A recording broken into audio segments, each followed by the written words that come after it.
Good day, children. Today we are dealing with the second chapter in Flamingo, Lost Spring Stories of Stolen Childhood by Anis Junk. Anis Junk was born in Rourkela and spent her childhood and adolescence in Hyderabad. She received her education in Hyderabad and in United States of America. Her parents were both writers. Anis Junk began her career as a writer in India. She has been an editor and columnist for major newspapers in India and abroad and has authored several books. Her most noted work, Unveiling India 1987, was a detailed chronicle on the lives of women in India. Her book, Lost Spring Stories of Stolen Childhood, written in 2005, is a biographical piece on the lives of underprivileged children who come to the cities to labor and how they are exposed to health hazards. The biographical piece is divided into two parts. The first part deals with the lives of rag pickers of Simapuri, singling out on one boy named Sahib. And the second one is about bangle makers of Firozabad, again singling out on Mukesh, who has dared to dream differently. Both these boys share the same fate of grinding poverty, dirt, and exploitation. Moving on to the lesson. Sometimes I find a rupee in the garbage. Why do you do this? I ask Sahib, whom I encounter every morning scrounging for gold in the garbage dumps of my neighborhood. Sahib left his home long ago. Set amidst the green fields of Dhaka, his home is not even a distant memory. There were many storms that swept away their fields and homes. His mother tells him. That's why they left, looking for gold in the big city where he now lives. I have nothing else to do, he mutters, looking away. Go to school, I say glibly, realizing immediately how hollow the advice must sound. There is no school in my neighborhood. When they build one, I will go. If I start school, will you come? I ask, half joking. Yes, he says, smiling broadly. A few days later, I see him running up to me. Is your school ready? It takes longer to build a school, I say, embarrassed at having made a promise that was not meant. But promises like mine abound in every corner of his bleak world. So, every morning, the author meets Sahib and his friends scrounging for gold, searching for gold in the garbage dumps of a neighborhood. Here, gold means any discarded object having resale value. So, Sahib and his friends are rag pickers and they keep searching in the garbage dumps of their neighborhood. Sahib and his family hail from Bangladesh, but they have left their home a long time ago. Storms washed away their fields and homes, reducing them to a state of abject poverty, which they left behind in the hope of finding a better life. That is why now they have come to this city and they are searching for gold. The author asks Sahib why he does rag picking and does not go to school. To this, he replies that there is no school in his neighborhood. The author jokingly promises to open a school. After a few days, Sahib meets the author and asks if she has opened the school.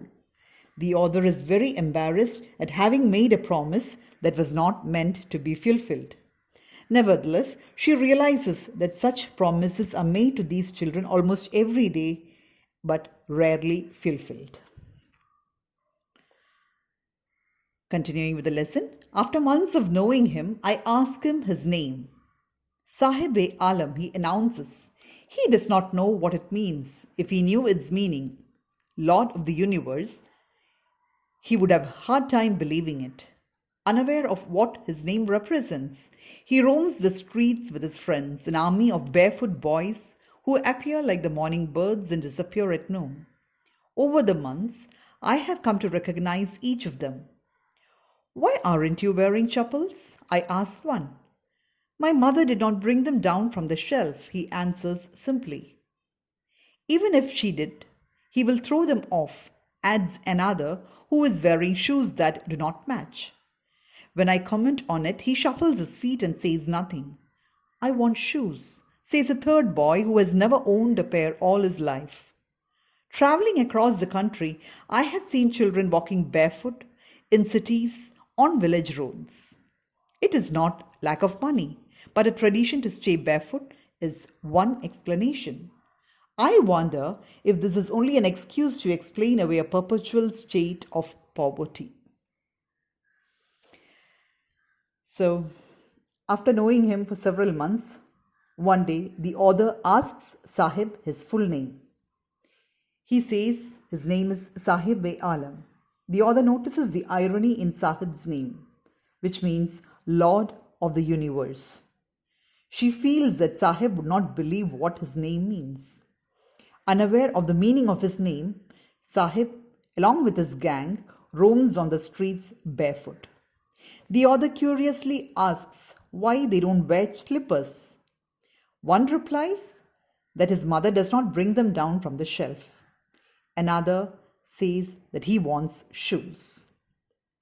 Moving across the country, the author has seen many children walking barefoot, and one of the explanations they give is that it is a tradition and not lack of money. The author wonders if this is just an excuse to explain away their perpetual state of poverty. Continuing with the lesson, I remember a story a man from Udupi once told me. As a young boy, he would go to school past an old temple where his father was a priest. He would stop briefly at the temple and pray for a pair of shoes. 30 years later, I visited his town and the temple, which was now drowned in an air of desolation. In the backyard where lived the new priest, there were red and white plastic chairs. A young boy dressed in a grey uniform wearing socks and shoes arrived panting and threw his school bag on a folding bed. Looking at the boy, I remembered the prayer another boy had made to the goddess when he had finally got a pair of shoes. Let me never lose them. The goddess had granted his prayer. Young boys like the son of the priest now wore shoes, but many others, like the rag pickers in my neighborhood, remain shoeless. So, there's a slight digression here. The author now recollects a man from Udupi who, as a young boy, would pass a temple where his father was a priest, and often his prayer would be for a pair of shoes. Now, 30 years later, the author visited this town. Behind the temple, there was a house of a new priest. Anis noticed the young boy of the priest who arrived panting. He was wearing shoes. The writer was reminded of the boy who had prayed earlier that he should never lose his shoes. It appeared that the goddess had granted his prayer, as most of the young boys there now wore shoes. As against this, contrasting to this, the rag pickers in the author's neighborhood still remain barefoot. Back to the lesson. My acquaintance with the barefoot rag pickers leads me to Simapuri, a place on the periphery of Delhi, yet miles away from it metaphorically. Those who live here are squatters who came from Bangladesh back in 1971. Sahib's family is among them. Simapuri was then a wilderness. It still is, but is no longer empty. In structures of mud with roofs of tin and tarpaulin, devoid of sewage, drainage, or running water, live 10,000 rag pickers. They have lived here for more than 30 years without an identity, without permits, but with ration cards that get their names on voters' lists and enable them to buy grain. Food is more important for survival than an identity. If, at the end of the day, we can feed our families and go to bed without an aching stomach, we would rather live here than in the fields that give us no grain. Say a group of women in tattered saris.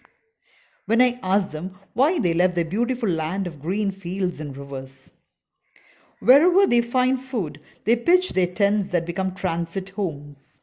Children grow up in them, becoming partners in survival, and survival in Simapuri means rag picking. Through the years, it has acquired the proportions of a fine art. Garbage to them is gold. It is their daily bread, a roof over their heads, even if it is a leaking roof. But for a child, it is even more.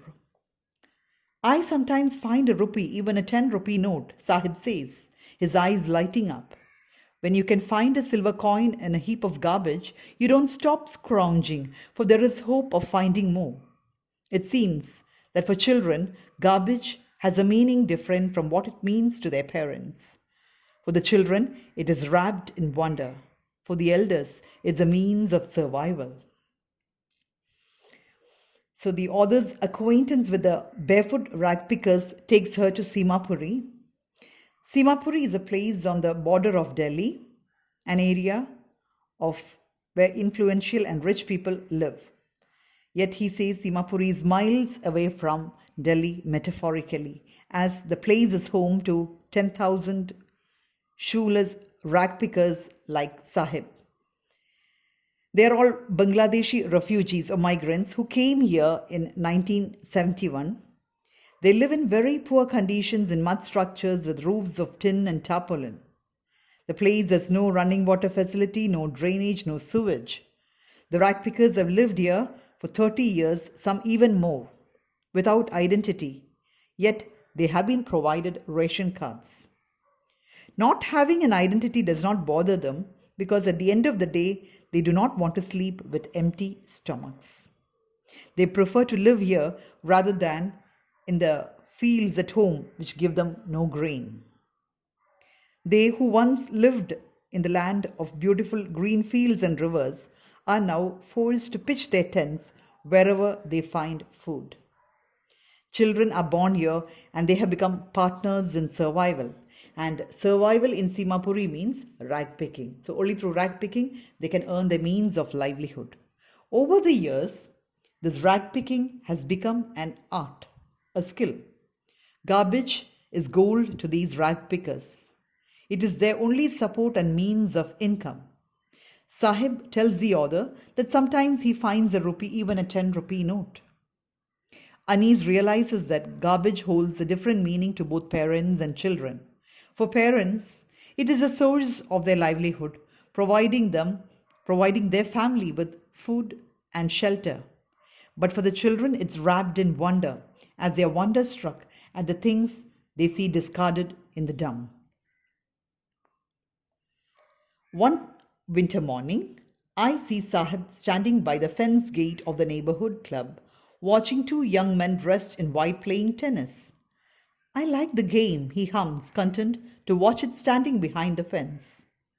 I go inside when no one is around, he admits. The gatekeeper lets me use the swing. Sahib, too, is wearing tennis shoes that look strange over his discolored shirt and shorts. Someone gave them to me, he says in the manner of an explanation. The fact that they are discarded shoes of some rich boy who perhaps refused to wear them because of a hole in one of them does not bother him. For one who has walked barefoot, even shoes with a hole is a dream come true. But the game he is watching so intently is out of his reach. So one winter morning, the author sees Sahib outside the fenced gate of the neighborhood club, the tennis club. He is watching a game of tennis there, and Sahib seems to be fascinated by the game. He tells the author that sometimes the guard lets him in and he is allowed to be on the swing. The author notices that Sahib is wearing tennis shoes. Sahib tells her that someone gave them to him. The fact that some rich boy threw away the shoes because there was a hole in one of them does not bother him. For Sahib, who has walked his whole life barefoot, owning the shoes with a hole is like a dream come true. Back to the lesson. This morning, Sahib is on his way to the milk booth. In his hand is a steel canister. I now work in a tea stall down the road, he says, pointing in the distance. I am paid 800 rupees in all my meals. Does he like the job? I ask. His face, I see, has lost the carefree look. The steel canister seems heavier than the plastic bag he would carry so lightly over his shoulder. The bag was his. The canister belongs to the man who owns the tea shop. Sahib is no longer his own master. So one morning, the author sees Sahib on his way to the milk booth. He's carrying a steel canister. He informs the author that now he works at the tea stall and he's paid rupees 800 and all his meals. But the author feels that Sahib does not appear happy. His face has lost its carefree look. The steel canister seems heavier than the plastic bag. The bag was his, but the canister belongs to the owner of the tea stall where he works. Sahib is no longer his own master. Instead, he feels burdened and bound by responsibilities of life. That brings us to the end of video 1 of Lost Spring. We'll continue with video 2 later. Thank you, children.